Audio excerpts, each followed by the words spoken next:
All right, so now we are going to do the last step, which is threading the machine.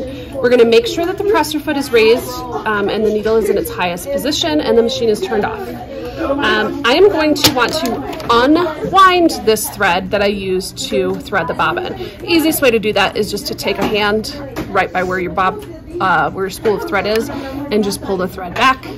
Now it's nice and all unwound. Place the spool and the spool pin and spool cap on that, which I already did. Pull the thread under thread guide A, which is right here. Okay, then it's going to wrap around here to come to B. So the arrows point down this way. Okay, pull the thread between the tension discs. So those are right inside of the machine there. Thread down through the right hand threading slot and then upwards through the left hand threading slot. So for this, you want to come over here. What we're going to do is we're going to go down the right side and then up the left side.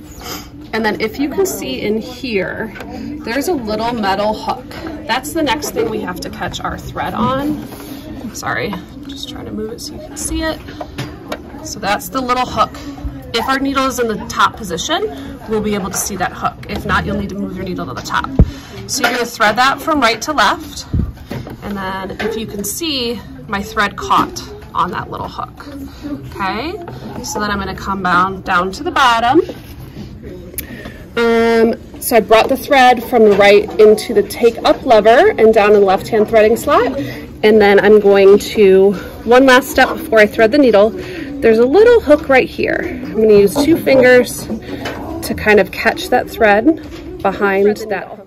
Easiest way to do this is pop the presser foot down, use a pair of shears, cut at an angle, thread from front to back. Okay. And then you'll push your thread through the needle.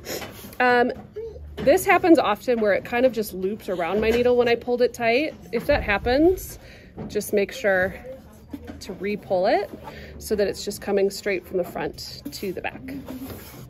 Then when you're ready to sew, you'll lift your presser foot up, put your top thread through the little slit in your presser foot, pull your thread to the back.